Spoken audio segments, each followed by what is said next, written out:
Hey, how's it going? I know. Crazy hectic, right? Well, sit back and relax and welcome to the Mom and Pop Spot. Help me welcome my dad and the host of the show, St. Patrick.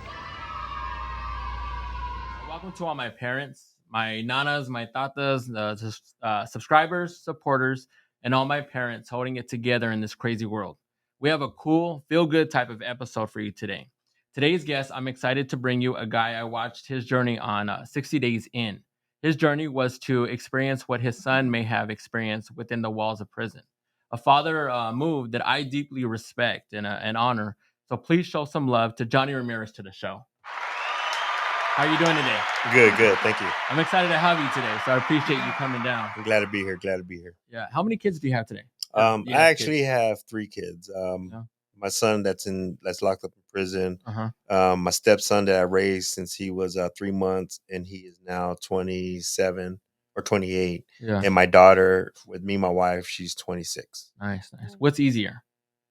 The girls. Yeah. Yeah. It's dope because you actually get a little bit of all sides. You got your son, you got your daughter, and you got the stepchild. Yeah. So that's really dope. Yeah, definitely. Can you explain what was 60 Days In and why you decided to do the experiment?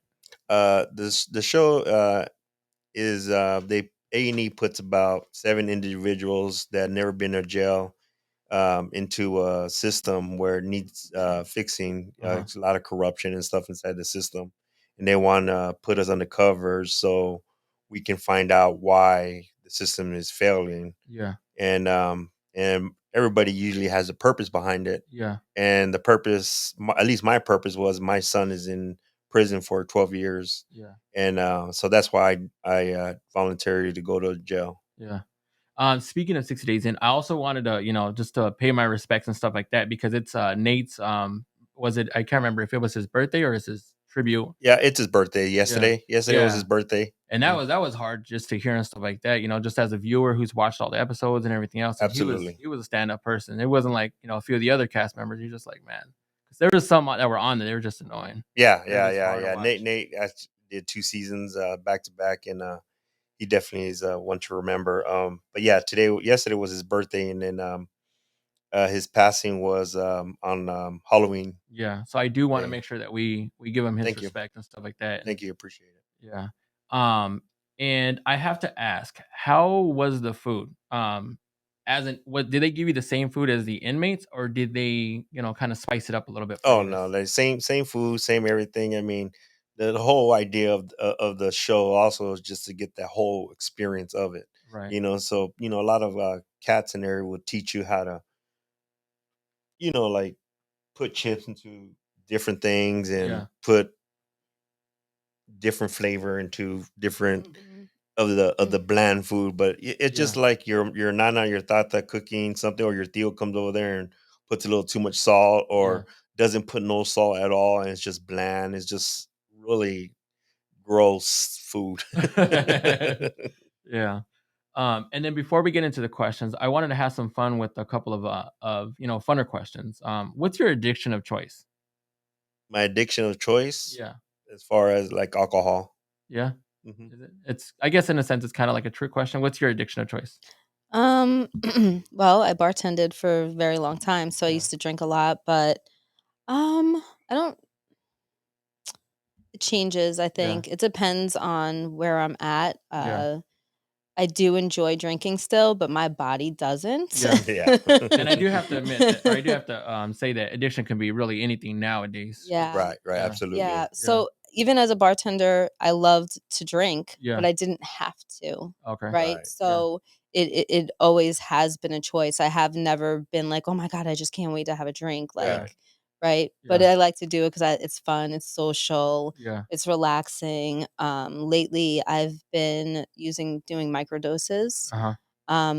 For healing purposes, not to get messed up, but more of like a relaxation, a time of reflecting. It's really been awesome, actually. Mine is Dr. Pepper and chicken burritos. I just cannot, say no. It's my bad. Yeah, I'm the same way. Just a little bit of alcohol take the edge away. Not no everyday drinker, but I don't see how people could do it. You know, the older you get, it's worse. hard. Yeah. So your body does not recover the way it did when you're in your 20s or 30s. It's so easy. It's so easy to bounce back at that time. Absolutely. What do you think about these pranks that these kids are doing nowadays? You know, pretty much all over now. These TikTok videos, these YouTube videos where these kids are just doing these stupid pranks. Oh man, I have a hard time with that. The pranks. A lot of people don't respect their bodies. Yeah. Don't respect elders. They don't have morals behind it. You know, it's just they just want to get the views, the reaction off people, right? And it's not even funny. It's actually dangerous, you know, and the stuff. And they're not thinking about others; they're just thinking about themselves, right? You know, so it's sad, but we, you know, as America, we watch it too. You know, we feed into it, and we watch it, and you know, so it goes round and round. So I was trying to do this study because I had seen something that like where it was a lot of like the and I might be wrong, so you know, don't get on my case on it, but there was some country that came out, and I want to say it was something like China or something like that. They were purposely putting these videos out for us to do it, and they were doing something on the other side to make themselves smarter. And I mean, I'm looking at today's society. I'm like, yeah, we're definitely we're getting, you know, dumber because of the fact that we're following these trends. We're feeding into a lot of the stupidness, and the stereotypes and everything else. So that part was crazy. What advice would you offer for them?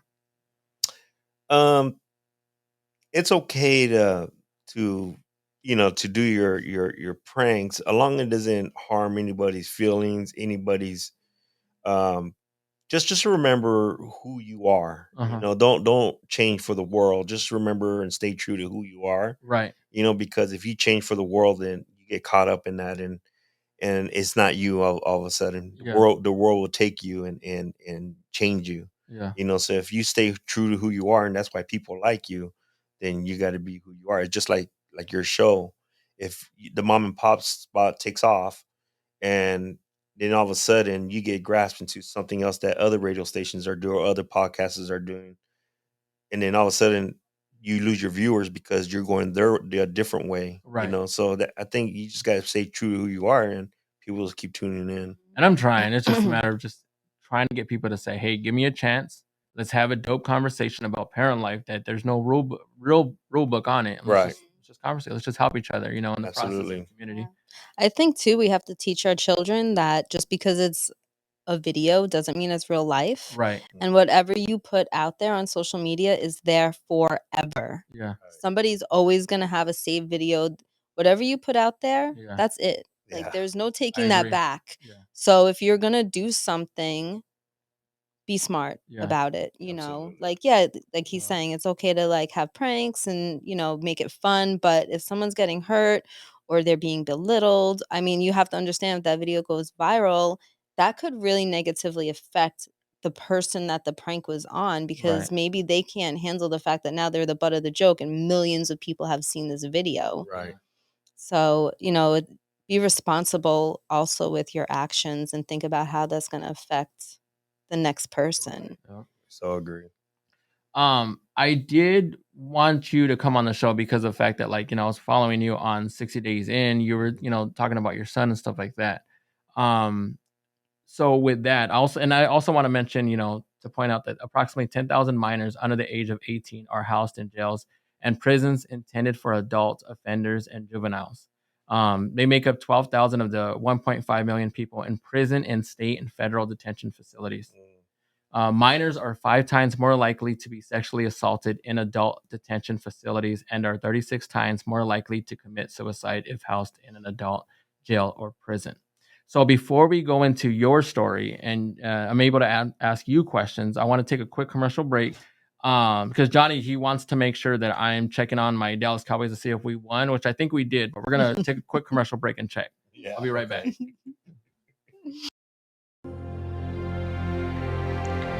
Habari Entertainment Films present There's Only One Name for News with Damon and Aisha. Habari Live Podcast.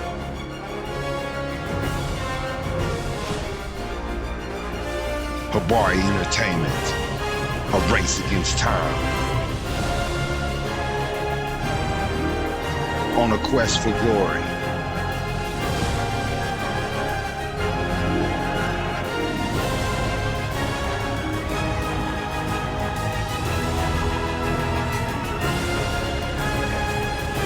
Habari News Weekly, HabariEntertainment.com.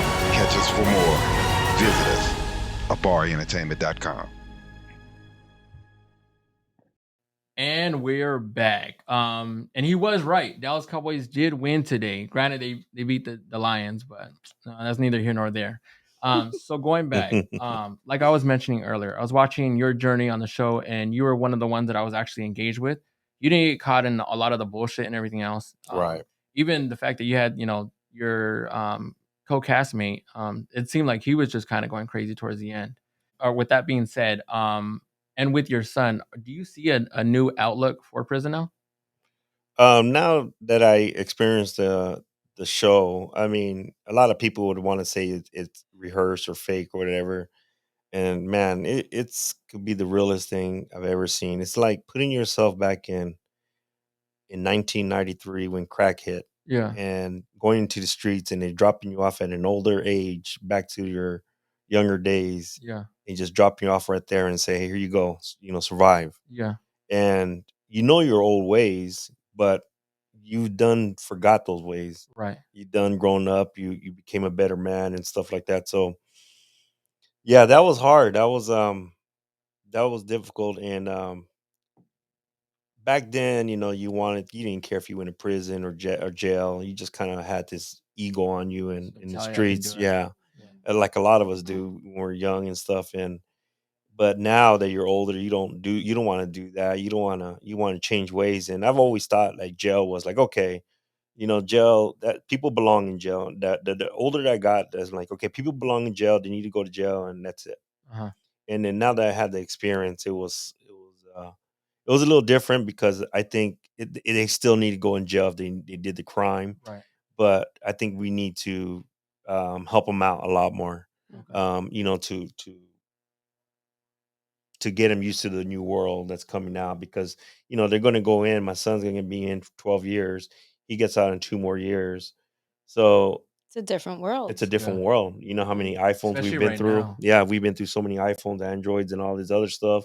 TV itself, now we went to screen TVs that are so thin, and it's gonna be so different for him. So stuff like that we need to get the prisoners and inmates used to, because when they come out, I think it's the hardest thing for them.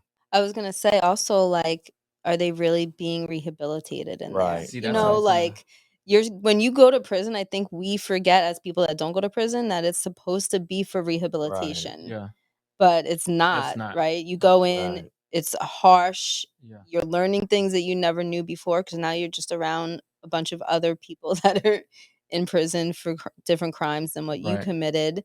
You got to watch your back all the time. We're still worried about gangs and where you belong and fit in. And I mean, it, we're our government or the privatized, businesses is what they really are. They're not taking care of the people that are in there Right. because they're criminals, but They're there's a not doing reason anything. that they're there. Right. People make bad choices sometimes, and it could be because of childhood trauma or the space they grew up in or absentee parents or whatever, and they fall into bad situations. Should they have to go now and be just trying to survive every day? Yeah.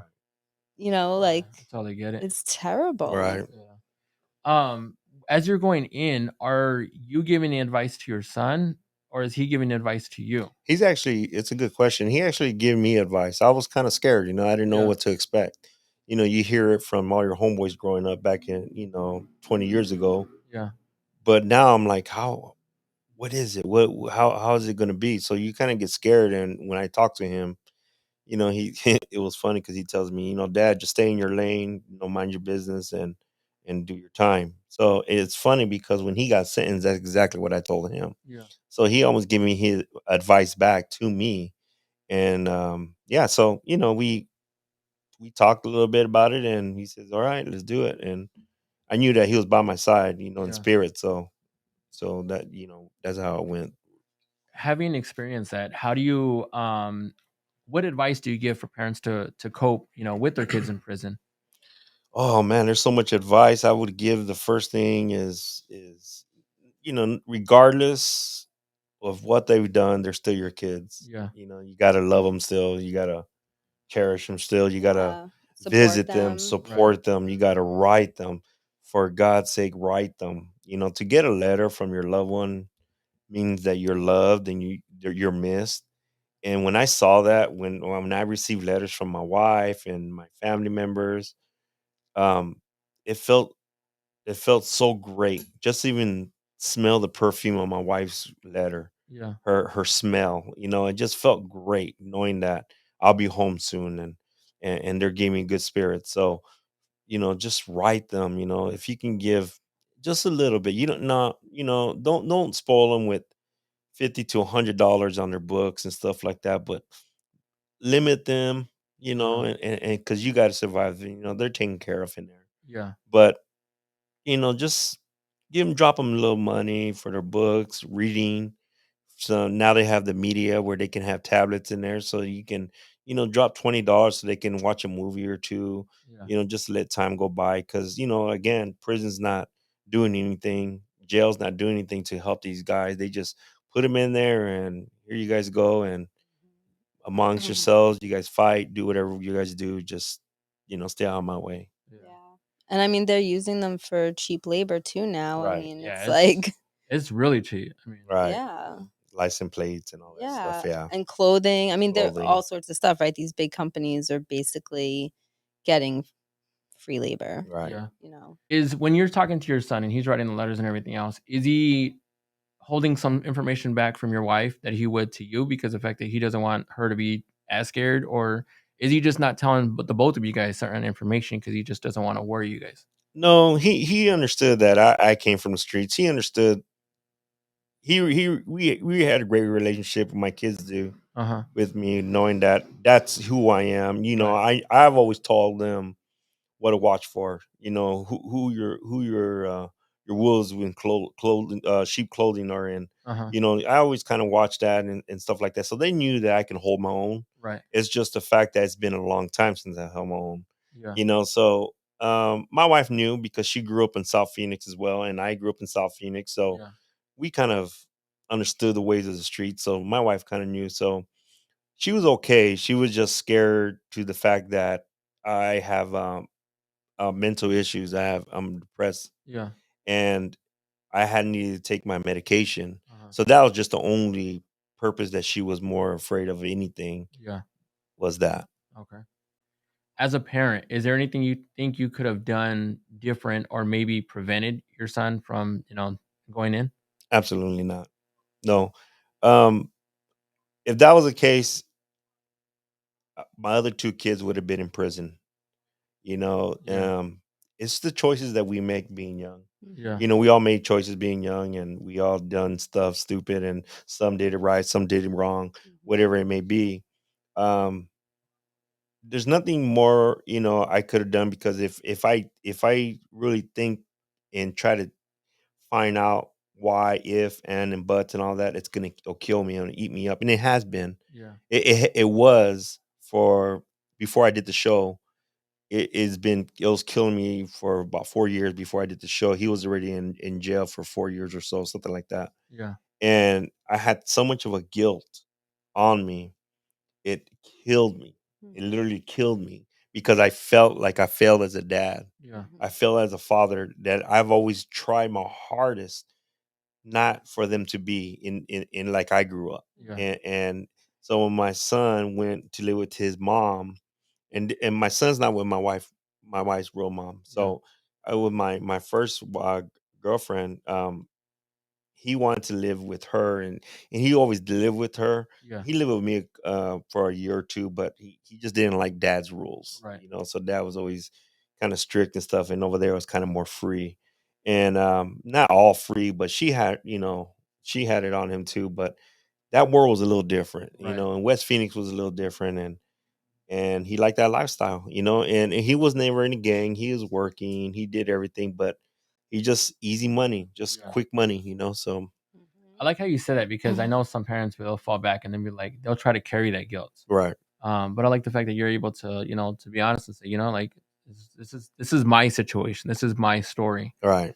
And being with that depression, does that carry? I mean, was that depression before or kind of? Yeah. I have PTSD from when I was a childhood, and so I always took medication and for my depression. Yeah. But being in there, it overwhelms you even more, just because of the the hard sadness of jail Right. and missing your kids and the stress. You have a lot of stress because you think that you're gonna not have your job. You're in the show, and you have to leave your job, so you don't know if bills are getting paid because your wife's there, and A&E is taking care of you, but you don't know you don't know what's happening on the outside. Right. It's just like the inmates. They don't know what's happening on the outside. They're just inside, and they don't know what is their girlfriend cheating on them? Is do they have a job? How are they going to pay the bills? Is their baby going to get fed?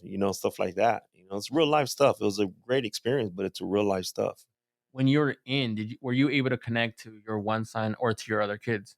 Yes, yes. I was able to call them, and they call, and I was able to, like I said, send letters, and one thing the show didn't show is they will sneak your spouse in, and when you do the interview with the show, your spouse is there, Yeah. and they surprise you. Oh, okay. So it was able to get that surprise from my wife, but they never showed me doing that. Yeah. I wish they would have, because it was so genuine, and I almost fell to my knees just seeing her. In just those little 60 days. I mean, just to see a loved one, man, it tore me up. So yeah. Yeah. And it's hard too, because I mean, sometimes having to be there all day and night, sometimes you feel like shoot, like you kind of forget. Right. Even when you have like mental, disabilities and stuff like that, Right. sometimes it's very easy to kind of forget where you're at. Absolutely. So to be able to have that connection I think is really dope. Did that strengthen your relationship with her? Oh, that's a good question. With my wife, Mhm. absolutely. Because that she held her own. She did everything what she could do. Mhm. And I know we kind of get used to our wives doing that, or our other spouse doing that, but it really showed that she's holding it together, and she's doing whatever she can, and she felt my pain and my hunger for the love I was missing for them, and also my medication. She took care of me then, because the jail couldn't get my medication even correct, and a lot of the stuff the show didn't show. Yeah. I wish they would have, because mental health is um so up in the world. Nowadays it's became the normal. Yeah. So So many people deal with it now. right.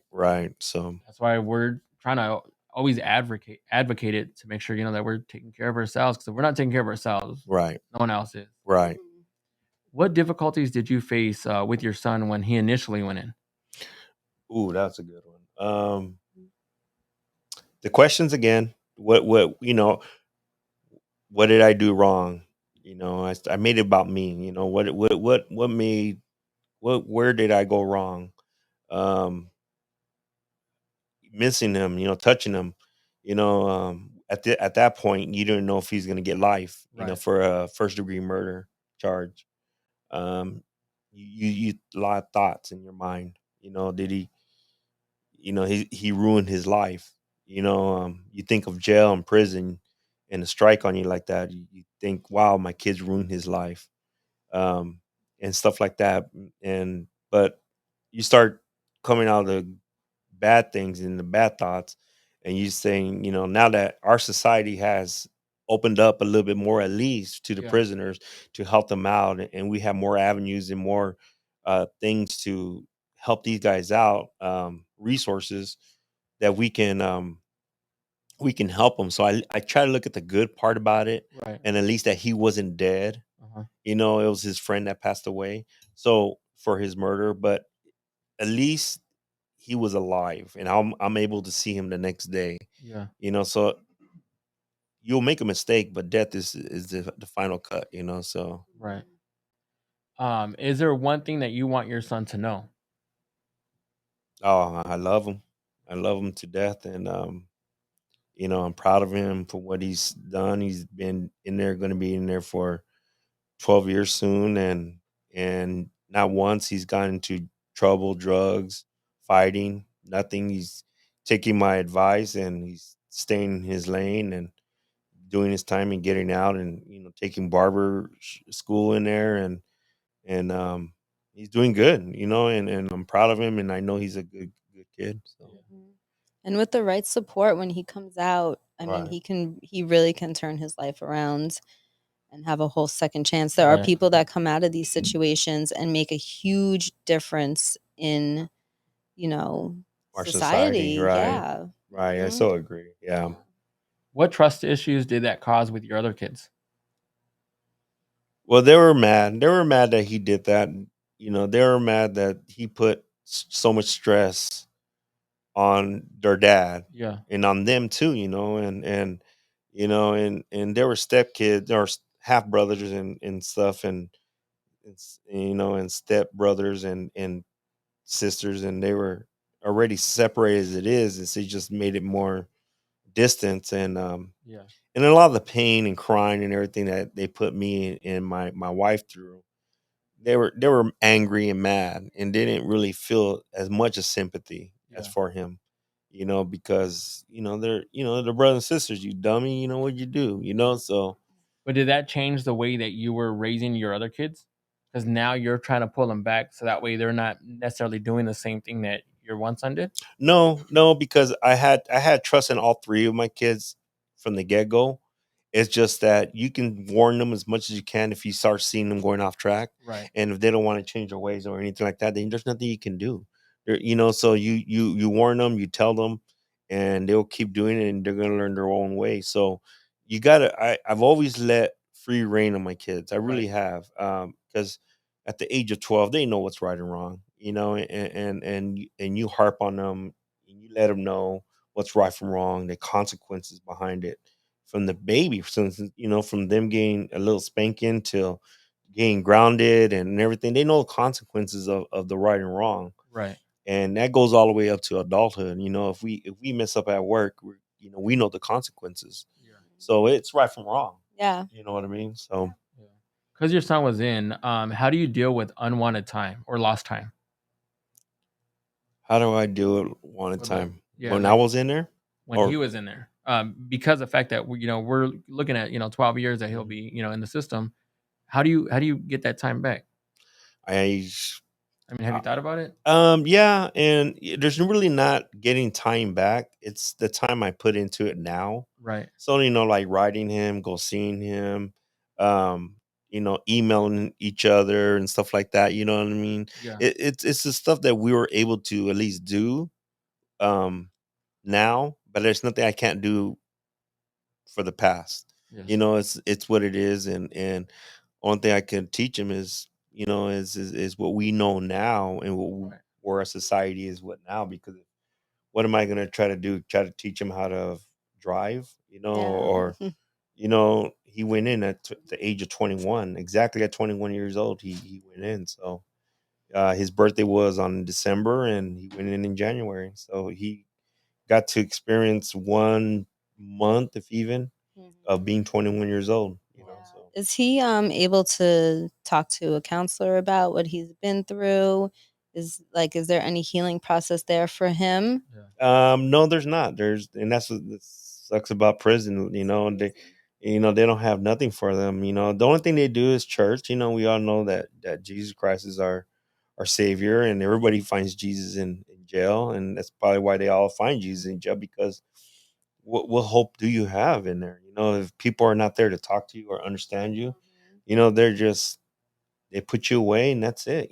So why not go to Jesus? Why not go to people that are talking about good and forgiveness and Positive love, steps. positive Positivity, stuff? Yeah. prosperity. Yeah. Right. Yeah. So is he going to look into kind of healing that trauma, cuz that's a lot of trauma he's been dealing with, the whole process and being in there, just like that's really important when we go through big things in our lives, to Right. make that space for like true healing and forgiveness of self, and understanding how things may have progressed into that, like a you know I think we Yeah. hold a lot of judgment on ourselves for our past Right. mistakes. It's Yeah. hard to let that go. And we talk about that and stuff like that. The awesome thing about me going through the shows that we did have a counselor, a psychiatrist, Mm. and she was able to talk to us. They'll bring her in, and they never showed that part, but they'll bring her in every like maybe 3 weeks, 2 weeks, and talk to us in there and see how our mental health is and this and that. So, but for them, they don't have that. But I think that's why, as parents, when we do talk to our kids or write to them, we want to feed them positive stuff. We want to talk to them about positive. We don't want to tell them about the bad things that's happening in the world. We Mhm. don't want to say, "Oh, mijo, I lost my job and and this and that." You can pick your battles of what you want to tell your kids, but you really don't want to feed them negativity stuff. You want to Right. give them good stuff. Yeah. How do you show love to your son? To my son, I right now as he's in jail, Yeah. just telling him how much I love him. I write him. I go see him, Yeah. hug him if they let me, Yeah. and just being real, Yeah. just being real and knowing that he's loved and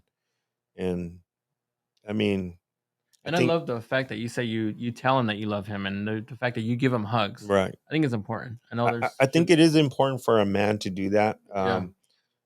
One of the programs that I was doing not too long ago, I spoke for the city of Phoenix was a man cave, and it has to do with raising our young men to be men again. We've lost that, and we lost how to love our kids, to love our men. We always try to teach our men how to be tough, how to teach our boys how to be tough, and dads don't cry, and it's okay. I give my kids a kiss to this day, as old as they are. I'll kiss them in their lips or in their cheek.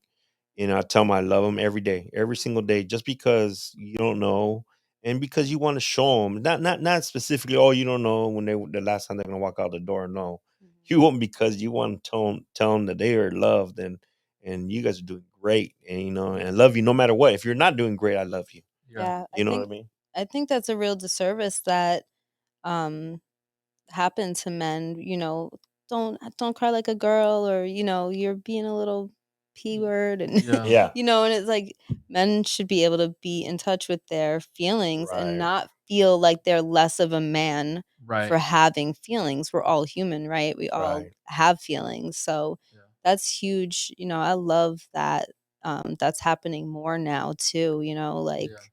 that old school, like, tough, like, Yeah. I don't even know my kids, they better be in bed when I get home Yeah. from Yeah. for dinner. Right. It's nice to see that shift, and I Yeah. love, Yeah. hearing that, because our kids do need to know that we love them. We're the base of their confidence that they have in the world.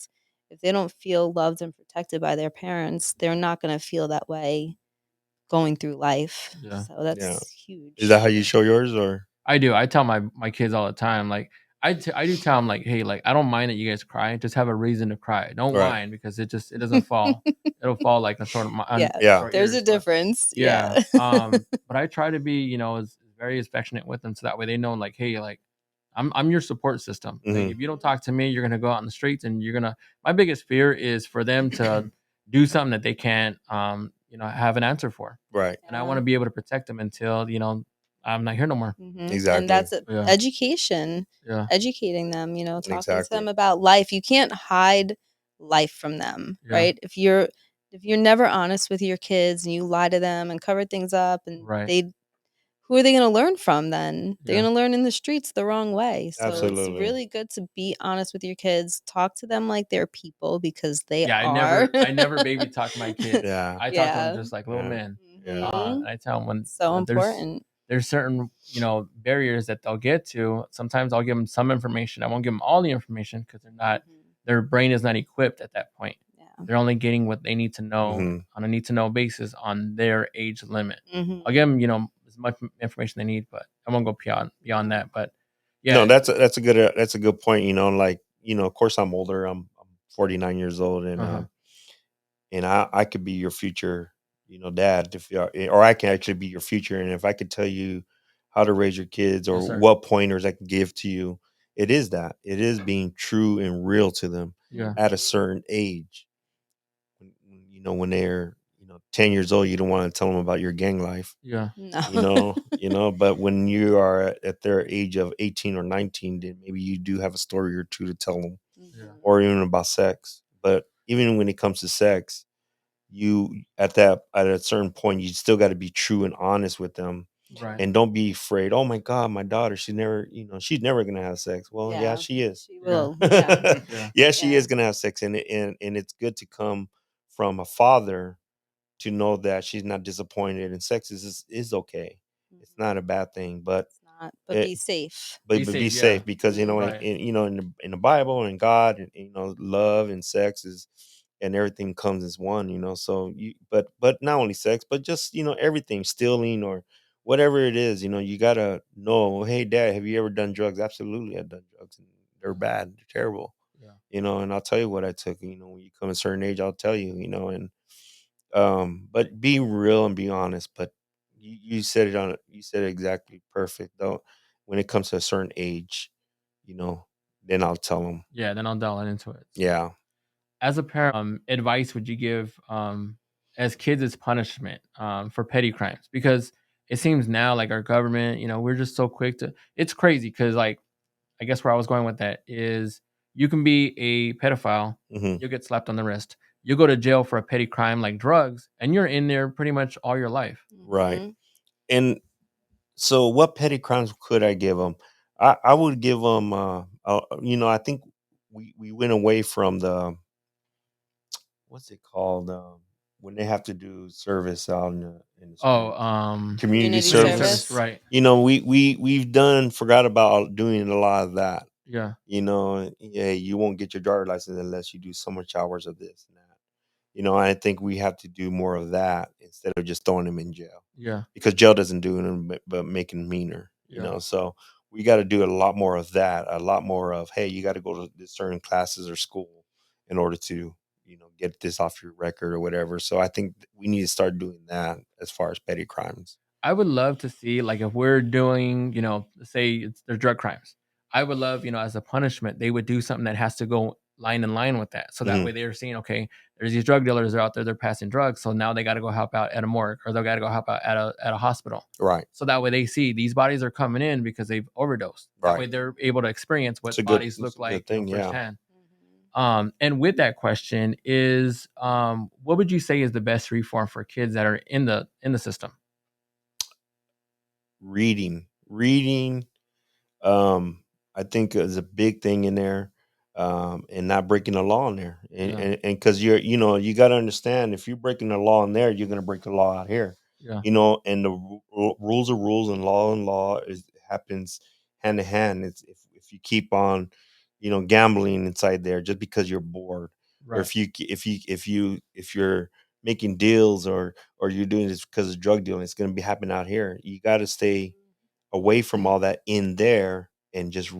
read your mind, fill your mind up with just reading, and stay out of trouble. And I think you'll at least come back. Mhm. I think, because if they're not going to give it to you, you got to give it to yourself. Right. So, and that's what we need to learn. Mhm. If I'm bored at home, what do I need to do? Do I need to go out there and make trouble, or do I need to sit my ass home and learn, and do things, and be more of a family? I used to love reading. There was a point where I kind of got out of it, but now I'm getting back into it. There's so much stuff that's Yeah. in there, and Yeah. and if you don't like, for you out there, if you guys don't like reading, there's audiobooks. There's stuff that makes it easier for you. Yeah. I wish Peter Piper came out with those little coupons, so that way, Yeah. like, if you read a certain amount of books, they give out pizzas because I'd be reading a lot more.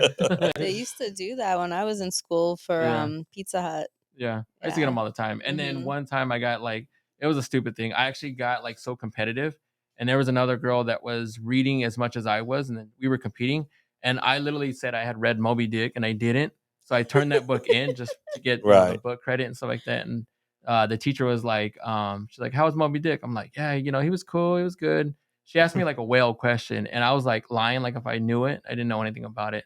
I was just Yeah. like, "Oh yeah, it's so sad, how Trying what trying happened." to hustle those Scholastic Book I Fair was, Yeah. yes. Pizza, coupons. yeah, pizza was everything because we were growing up on a budget. So Yeah. I yeah, never read so many books in the show. I'd read at least 4 books, thick books. yeah, I never thought I'd even read a thick book. yeah, Oh my goodness, I couldn't get enough of it. And I read this.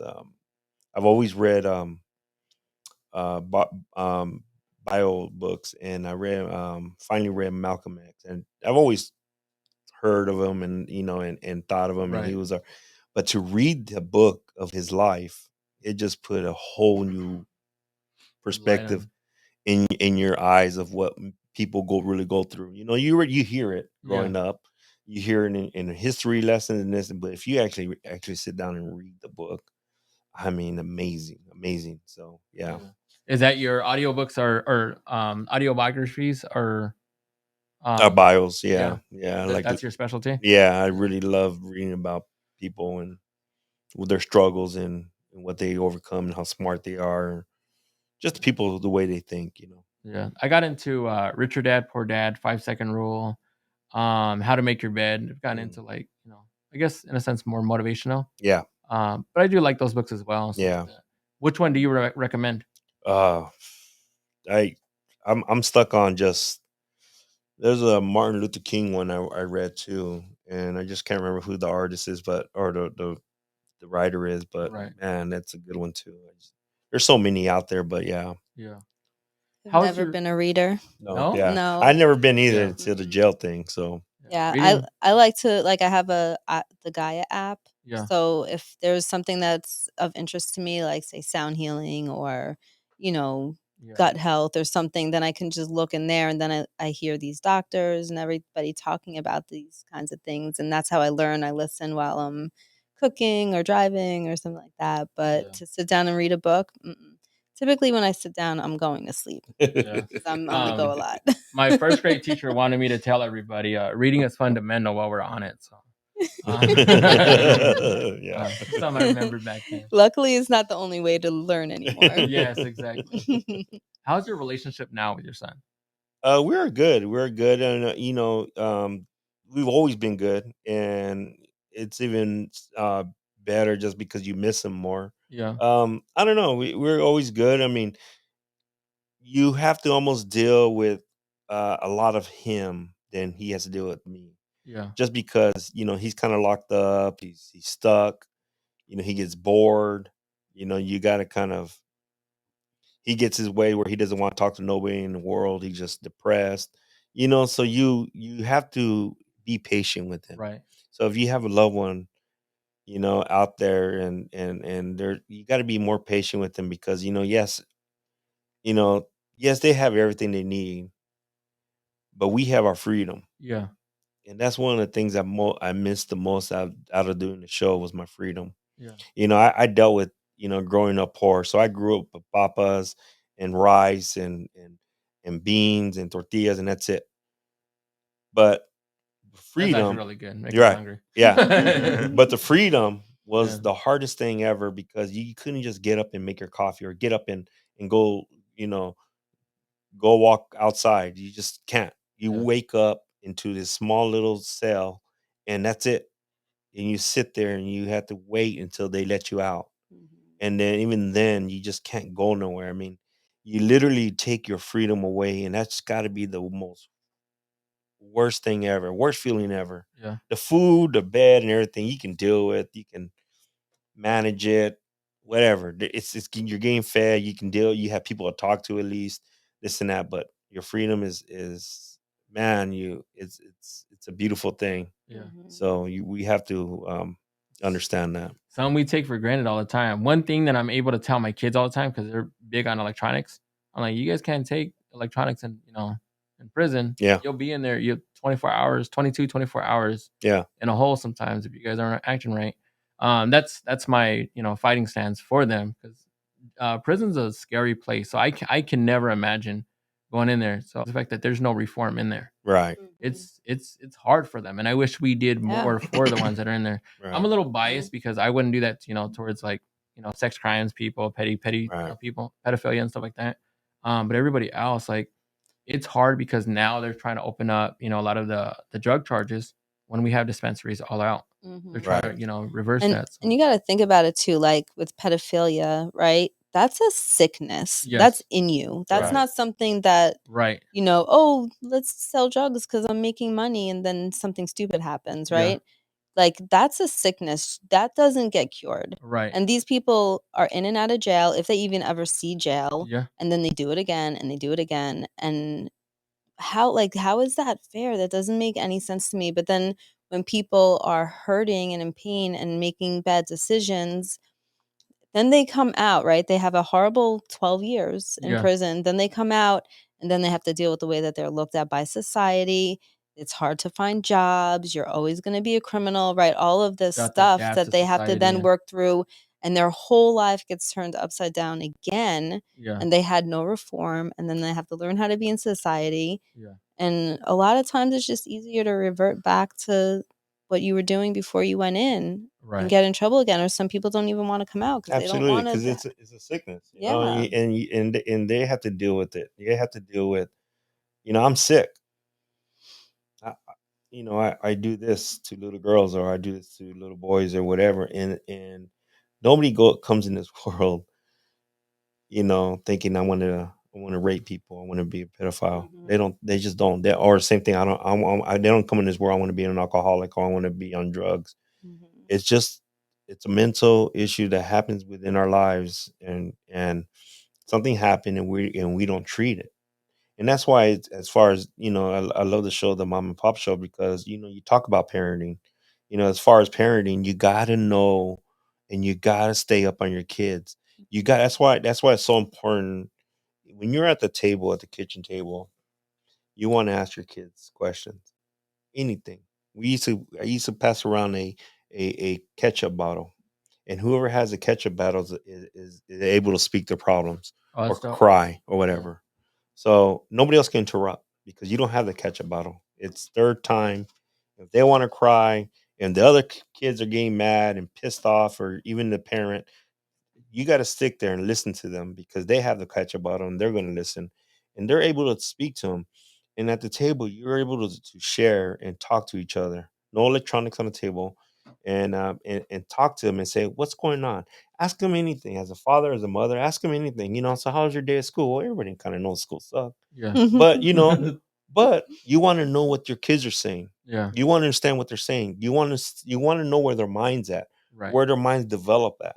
Because if you tell them this and that, then it's gonna be hard. It's gonna be hard for them to understand that. Yeah. You know, so if you tell them, hey, you know, are there bullies in school? Well, of course, everybody knows there's bullies in school, but you want to know what your kid is saying. Oh yeah, there's the bully. Well, tell me about this bully, and he'll start talking. Yeah. So that's how you talk to your kids. You know, and we've always been great with that. And that's why I'm in communication with our kids. It helps with communication. It helps talking to grown-ups. It helps talking to your parents. It helps talk. My kids will tell me anything right now. Right now, my daughter, anybody, my son, everybody, they'll tell me anything, because it's just, you gotta talk to them. I didn't have no TVs in their bedrooms. Yeah. No TVs. No TVs in our bedroom. We're all gonna decide which TV we're gonna watch. We're all gonna watch 60 Days In. Let's watch 60 Days In. If we're all, no, Dad, I don't like that. Well, let's all watch, and next tomorrow you pick a show, and you pick a show. We learn to compromise. Yeah. You know, so I think it's dope. I like it. yeah. I do have to. Oh, I'm sorry. Go ahead. I was gonna say, and you built that platform of trust for them where they Absolutely. can be honest with you and talk to you and get real advice from an adult that loves them. Yeah. You know, and But not be afraid to talk to your parents. That's the worst. And it's a dope family experience too. Mhm. Absolutely. But I did want to point out some stats. So the youngest age for a child to go to prison is 6 years old. That is What? crazy. 6 years old, and that's in South Carolina. So, my sister actually lives out there. It's just, you know, crazy. I'm trying to get her to, you know, move back here home. So, and 7 in 35 other states, and I believe that's also including with Arizona. So Wow. that's nuts, because that's 6, 7 years old. If I don't even know. What does a 6-year-old do to go to prison? But not just that. So here's the next stat. Also, incarcerated youth are subject to solitary confinement, often for 22 to 24 hours a day. They're strip searched, shackled, and they're also sprayed with chemicals at 6 and 7 years old in those states. It's just I was reading it. I was like, man, this is and we're hard. civilized. Yeah. Yeah. And I can only imagine the party you're gonna have when he gets out. Oh, it's gonna be off the hook. We're gonna have such a great time. Party bus. Yeah. Um, Picking I you up. I think I'm gonna follow my own way. When I got out of the TV show, out of the jail, I wanted to stay home. When I saw police officers, I was scared. I didn't want to drive, and that was just 60 days. Yeah. He's doing 12 years. People that do 1 year, I only did 60 days, and I was already traumatized a little bit. I was able to knock it off after a while. Yeah. After about 2-3 weeks, I was able to, okay, I can drive now. I feel good. Yeah. But 12 years, I mean, no wonder why they go back. My mind was, I was scared to drive. I was scared of cops. I was scared of walking around people. I didn't want to go nowhere. Actually, I even wanted to go back. Yeah. I felt like my little room was my safe spot. Yeah. That's how I felt. And I so remember, I'm like, oh my God, this is exactly why they go back. Yeah. Because that was their space. I mean, you wake up, you get to write, you get to draw.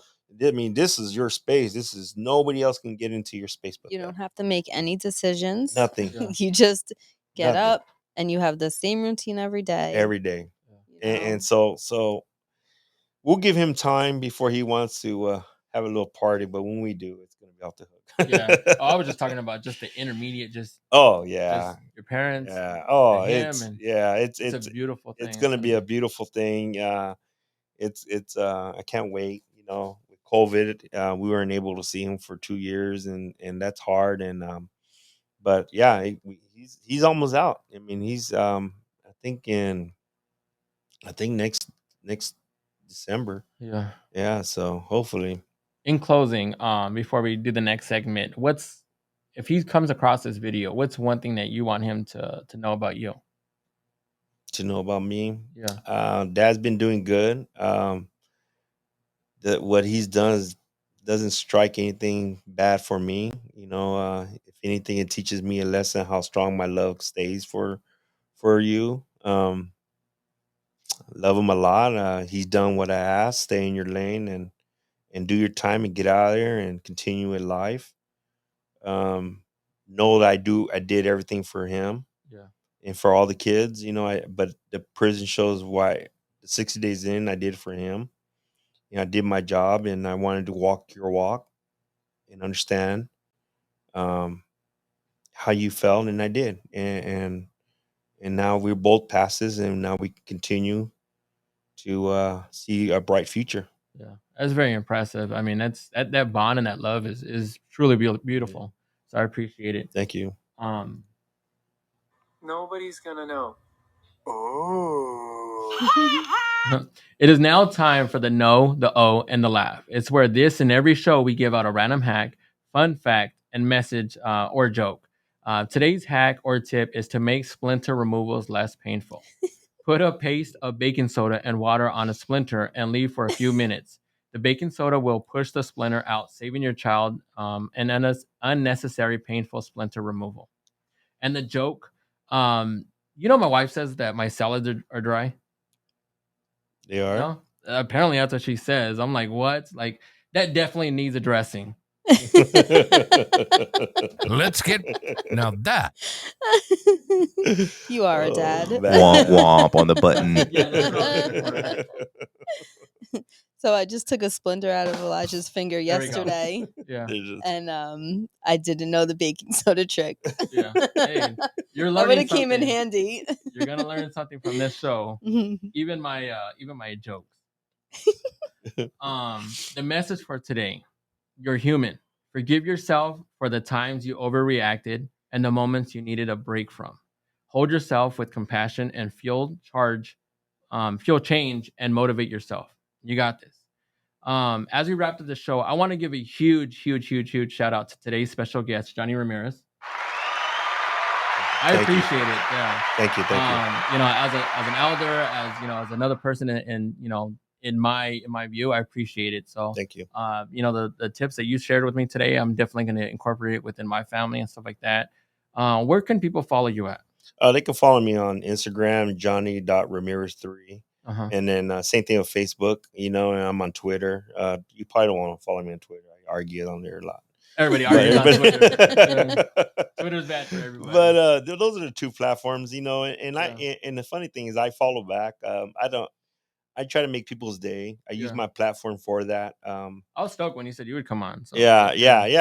Because I know that a lot of people get a little starstruck, and I don't mind saying happy birthday if it's gonna brighten a young man's face up, and they seem to think of me as a celebrity. Yeah, and I'm thinking, okay, and if I say happy birthday and it makes it somebody's day in the world, even though at the age of 50 or whatever, they really come back just as happy as can be. Yeah. And that puts me a smile on my face, because I'll use my platform for that. I'll use my platform for like a show like yours. Anything to get the message across to our people that we supposed to all love, Yeah, exactly. Yeah. Anything you want to plug in? No, man, I'm good. I'm glad. I'm can't wait to watch the rest of your other shows. And I'll pass this along to my people, and I'm just appreciate it. Thank 60 you, days. Thank you for having your host on. You're my co-host here. Yeah. And that's 60 days in too. I want you guys to check out season 4. Season 4. Yeah, so Season I'm 4. Yeah, I do want to give where can they find that at if they want to watch it? Hulu actually. Hulu right now. should have it. Yeah. Pluto TV. I mean, I don't know. There's so many things now. I mean, we're talking about the how once you're stuck on the internet and things go on the internet, it's there forever. It You can really also is. catch it on YouTube too. You can catch it on YouTube. You can catch it on. Yeah, I would suggest try to find it on YouTube. Yeah. And at the same time, you can plug into Mom and Pop and watch this show. Yeah. And my co-host today, Jess. Yay! Yay. She actually helped me out because my co-host bailed out. So thank you. I appreciate you, It it. was all meant to be. You're all, It you're was. awesome, Jess. Thank you. So are you guys. And as always, Mr. Habari Live himself, Mr. Dip. And Elijah Wealth for Generations Lee is behind there too. Yo. Please like and follow Habari Live Podcast, Habari Entertainment, and check out other shows on there like Habari Live, Socially Awkward and Uncomfortable, The Von Rebel Show, and Wealth for Generations. Please also check out One Love on Facebook, Instagram, and YouTube. Stay safe out there. Stay hydrated and make it a great day. And we're out. Sounded kind of rough, that one.